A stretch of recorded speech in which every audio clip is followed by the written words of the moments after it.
Nesse vídeo, nós vamos falar sobre a implementação do mini-batch como uma melhoria no código da rede Multilayer Perception que nós estamos trabalhando. O que muda no treinamento da nossa rede? O que muda no processo? Primeiro, muda o fato de que o número de amostras que nós vamos tratar não vai ser uma amostra de cada vez, mas vão ser B amostras de cada vez, um batch de amostras de cada vez. As amostras que eu vou avaliar também, quer dizer, para essas, num treinamento supervisionado, eu vou ter as amostras de entrada e o resultado esperado, que também não vão ser comparados um a um, vão ser comparados em conjunto, com B amostras também aqui na saída de resposta. E a rede vai prever esses B, a gente vai ter que comparar. Então, aqui começa, a primeira diferença é que eu entro com um batch de amostras, sai um batch de amostras e vou ter que processar aqui, vou ver como é que esse processo todo muda, tanto a predição quanto a backpropagation. Tá? Só para começar, quer dizer, na hora que a gente media o erro, por exemplo, a gente avaliava o gradiente da última camada com relação ao erro. E chegamos a essa expressão. Bom, essa expressão aqui era 1 e agora vai ser B. Isso não faz menor diferença se eu estou com 1 ou B, porque aqui a forma com que a gente pensa aqui, o fato aqui de ter uma diferença de 2 num pi arrays, se eles são 1 por n ou B por n, né, o cálculo é o mesmo. A única questão que eu tenho que levar em conta é que daqui para frente, esse gradiente ele é uma matriz de B por n, não é um vetor coluna só, ou um vetor linha. O que acontece? Vamos agora analisar passo a passo. O que acontece no algoritmo de forward, por exemplo? Nós dissemos que o input entrava, ele era copiado, muito bem, em vez de copiar uma linha, eu vou copiar B linhas, e depois eu vou fazer esse processamento que está aqui, que é um processamento de verificação do produto interno dessa matriz, com a matriz de pesos e mais a soma. Bom, eu tinha antigamente, quando a gente escreveu isso, a gente pensou nessa expressão que está aqui. Era 1 por n, um x1 por n, multiplicado por uma matriz n por m, mais um vetor 1 por n. Isso, né? Eu agora vou passar para essa outra forma que está aqui. Em princípio, esse produto aqui tá ok, esse produto que está aqui está certo. Agora, no final, ficamos com uma situação aqui um pouco estranha, em que eu tenho aqui uma matriz B por N é igual ao resultado desse produto aqui, que eu chamei de M, que é uma matriz B por N, mais um vetor que é uma linha só. E aí vem uma dúvida, isso pode? Aí nós vamos ter que olhar, para entender isso melhor, a gente vai ter que olhar um pouco o Python, a forma de implementação do Python. Claro que, se eu fosse implementar isso em C ou C++, eu teria que pensar que implementar isso de uma outra forma. Mas, se eu estou aqui com Python tem uma coisa que chama broadcasting, que a gente vai entender um pouco melhor. Mas eu acho que, para falar um pouquinho do Python, era melhor eu usar aqui um notebook, Jupyter, onde eu só vou importar o NumPy aqui, na primeira célula. Na segunda célula que está aqui, eu vou simplesmente criar um conjunto X arbitrário, que, usando essa expressão aqui, eu quero fazer esse conjunto X ser um NumPy array de 10 linhas e 3 colunas, que seria o correspondente a um batch. E vou colocá-lo de forma que, fazendo essa geração, para que ele fique com essa cara que está aqui. Quer dizer, eu conheça cada linha. Então, tem aqui aqui a linha 5, coluna 1, etc. Ficou fácil de ver a partir dessa geração que está aqui dentro. Bom, a primeira coisa que a gente precisa, já que eu entrei no notebook Jupyter e para as mudanças, primeiro a gente precisa, eventualmente, randomizar a entrada. Isso é uma coisa que é necessária quando você quer garantir que o método é do estocástico de gradiente descendente, mesmo quando a gente está tratando uma amostra de cada vez, para evitar algum vício, a gente faz geralmente esse trabalho. Aqui eu vou vou copiar para outra variável, vou dar o random e vou dar um shuffle, e você vê como o resultado fica um resultado onde ele não mexeu nas colunas, essa função rand shuffle, ele não mexe nas colunas, mas mexe nas linhas, e com isso as amostras entram em ordem aleatória. Bom, eu vou deixar esse vetor XS, vou voltar ao vetor X, porque ele é mais fácil da gente visualizá-lo. Eu vou querer agora tratar da questão de como dividi-lo em batches. Tá, para a entrada aqui. Isso aqui é mais assim, uma questão de programação só, e aqui eu estou tentando ilustrar um processo de fazer isso em Python, claro que existem muitos outros. Olha só, vamos supor que cada mini batch tenha 3 amostras, nesse conjunto que nós estamos fazendo, de que a gente tem 12 amostras, não, 10 amostras, né? Então, se eu vou separar em mini batch de 3, então, quantos batches eu vou ter de 3? Então, é o número de amostras, a parte inteira dividido pelo mini amostra, que está aqui. E depois eu vou fazer agora um K mini batch. Cada mini batch vai começar nesse início e nesse fim, onde mini batch aqui é o tamanho do mini batch, né? Então, eu vou imprimir isso só para a gente ver o que eu estou fazendo e vou fazer o batch como sendo um slice dentro desse vetor na primeira coluna, que seria entre o início e o end. E vou imprimir ele. Essa parte aqui seria suficiente se eu tivesse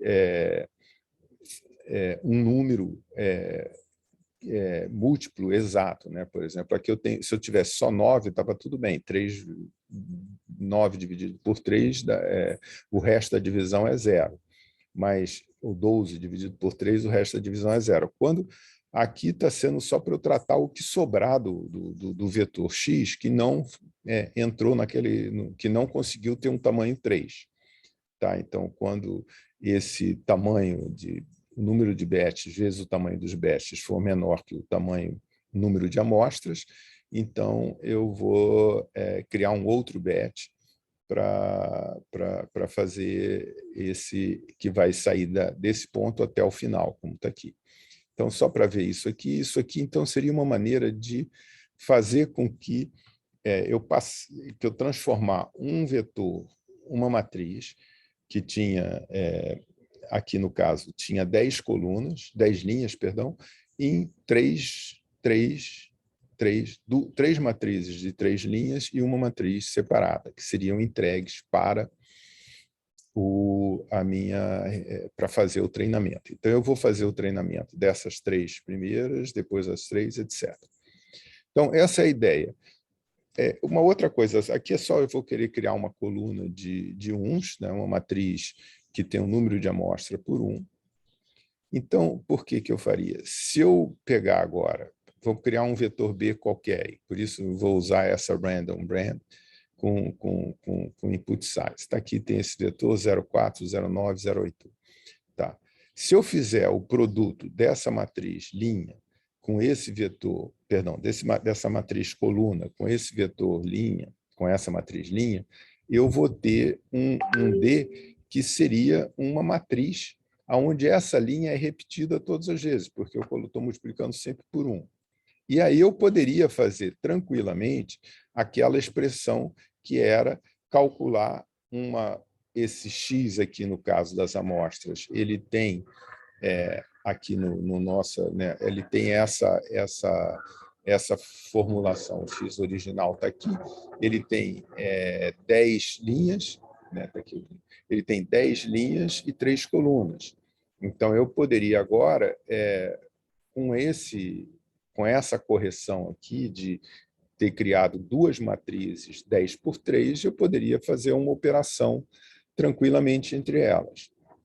Isso seria se eu estivesse trabalhando, necessário se eu estivesse trabalhando com C ou com uma outra linguagem. Python tem uma outra coisa que é o chamado broadcasting. Quando ele encontra duas matrizes de tamanho diferente, e vamos considerar aqui sempre como sendo duas matrizes 2D. Tá? Se eu tiver uma matriz mais um vetor, no caso, que é o caso aqui, esse vetor B é esse cara aqui, e X é essa matriz que estava lá em cima. Se eu chegar agora e simplesmente somar, ele faz a mesma coisa. Então, se vocês olharem na internet sobre Python broadcasting em Python, você vai achar, eu fiz um errinho aqui, você vai achar aqui uma explicação desses broadcastings que vale a pena ver quando que ele consegue fazer. Ele pode operar com arrays 1D, com 2D. Por exemplo, aqui ele está vendo um vetor 8 por 1 por 6 por 1, com outros com 7 por 1 por 5. Quer dizer, quando ele tem ele admite que ele faz o broadcasting. Mesmo, por exemplo, aqui você tem uma imagem e um número, ele consegue fazer esse número, fazer o broadcasting. Vale a pena olhar um pouco isso rapidamente, mas essa ideia de broadcasting permite que essa coisa que nós estávamos aqui, se pode, a resposta é sim, pode, e é uma maneira eficiente de Python fazer. Tá? Porque esse cara, sendo ele vai copiar B linhas iguais para baixo e vai fazer essa operação. Bom, se eu for fazer a função de ativação, vamos ver agora, isso então resolveu, com isso eu resolvi a minha, perdão, com isso eu resolvi essa camada que é a camada da Fully Connected Layer. Eu não vou precisar mexer no meu código, quando passar B amostras, elas vão chegar lá no final. E na camada de ativação, posso? Bom, a camada de ativação ela só tem uma função de ativação que antigamente chamaria um vetor, agora é uma matriz 1 por N, e agora vai chamar B por N. Não faz diferença. As funções de Python do NumPy Array, elas tratam. Você pode tratar uma matriz como se fosse um elemento, ele vai aplicar aquela função elemento. Tá? Então, isso, por exemplo, a tangente hiperbólica aqui vai fazer isso. E se você olhar, por exemplo, a sigmoide, que a gente apresentou nos vídeos anteriores, você vai ver também que tem uma coisa aqui interessante, porque, olha só, esse X, antigamente, era uma matriz de uma linha, agora é uma matriz de B linhas com N colunas. Aqui eu estou fazendo a exponenciação de cada elemento, mas aí depois eu somo com 1. Quer dizer, esse 1 de novo, todos os elementos são somados de 1, porque o 1 é feito um broadcast para ele ficar do tamanho desse outro, da outra coisa. E também é dividido. Esse broadcasting vale tanto para soma, subtração, divisão e multiplicação. Tá? Então, agora, tem que sempre tomar cuidado e vale a pena você sempre checar se o que você está entendendo está correto, porque é importante fazer assim, porque essa é a maneira mais eficiente de se programar em Python. É muito mais lento se botar fora e dentro, mas, por outro lado, é bom você entender o que você está fazendo em cada código. Tá? A backpropagation da camada de ativação também, se eu for analisar a backpropagation da camada de ativação, é aplicar uma função sobre o input multiplicado pelo gradiente. Espera aí, deixa eu ver agora aqui. É isso que eu estou fazendo. A função sobre o input vai me dar uma matriz que seria uma derivada que seria B por N. E esse cara aqui, que é o gradiente, também é uma matriz B por N, como a gente já viu anteriormente. Essa multiplicação que está aqui não é uma multiplicação de matrizes, senão N tinha que ser igual a B, né? Essa aqui é uma multiplicação que o Python faz, também é uma outra generalização, essas coisas que facilitam, mas que precisam ser bem entendidas, é que esse produto aqui é um produto elemento-elemento. E sim, as duas tendo a mesma dimensão, não há problema nenhum de fazer esse produto elemento-elemento. E a backward propagation na camada de atuação. Por enquanto, nós praticamente não tivemos que fazer nada, só entender que o Python generalizou enquanto a gente aumentou o número de amostras de um lado para o outro. Na backpropagation, eu tenho o output gradiente e tenho já as coisas que eu já tinha lá guardado na classe, que além do gradiente da saída, que tem a dimensão B por N, como a gente já viu, eu tenho lá meus pesos da rede, que é o W, que era N, que é o número de neurônios no input, por N, que é o número de neurônios no output, e B, que era 1 por N. Tá? A expressão que a primeira coisa que está dizendo aqui é que o gradiente na entrada, que deveria ser GP por N, é igual ao produto do gradiente vezes o matriz de pesos transposta. Ora, aqui está B por N vezes N por M. Então, o produto de matriz vai gerar uma matriz N por M, está tudo certo, essa primeira linha não tem problema nenhum. Na segunda linha, vou dizer que a variação de peso é igual ao input transposto vezes o gradiente. Então, o input transposto vai ser M por B, o gradiente é B por N, isso aqui vai resultar num M por N, que é exatamente a mesma dimensão da matriz de pesos, ou seja, também não temos problemas aqui. Agora, nessa outra linha, eu estou dizendo que o bias, eu tinha dito que era eu atribuí a ele o gradiente. Antigamente, o gradiente era 1 por N. Agora, o gradiente é B por N. E quando eu chegar aqui nessa linha que está aqui, que eu vou pegar o bias e somar com essa coisa, eu vou ter uma situação que não vai funcionar. Por que não vai funcionar? Porque eu vou querer somar numa matriz 1 por N, uma matriz B por N. Como é que eu vou fazer essa operação? Atribuir numa matriz 1 por N, eu tenho uma informação que tem D linhas e quero colocar tudo numa linha só, porque o resultado tem que estar aqui. E isso não é broadcast, isso seria tentar comprimir tudo. Não tem uma solução para isso. Tá? A solução que a gente encontra para isso está aqui. É na hora de eu calcular o bias, eu somar todas as linhas que tem dentro dessa matriz. Quando eu somo todas aqui eu passo NP-sum do G, né, que é o gradiente, no eixo 0, que seria na linha. Aqui já daria uma coisa que seria da forma 1 por N. Mas eu estou dando um reshape só para garantir. O menos 1 aqui é só para dizer assim, eu quero que tenha uma linha e o resto você calcula por você mesmo. Mas seria o número de saída, né? Não precisa colocar, mas está aqui. Tudo isso aqui não precisaria colocar, só estou colocando para ser mais claro o que é isso. Então, agora sim, o bias pode ser somado lá dentro. Com isso, eu consigo resolver o problema. O único ponto que eu tive que modificar para fazer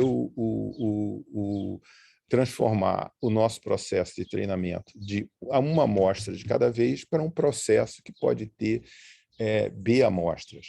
Claro, eu poderia fazer também o treinamento passando todas as amostras cada vez. Em vez de fazer de uma em uma, posso fazer todos. Então, mas agora, com essa modificação, nosso código pode servir para fazer mais experimentação. Obrigado.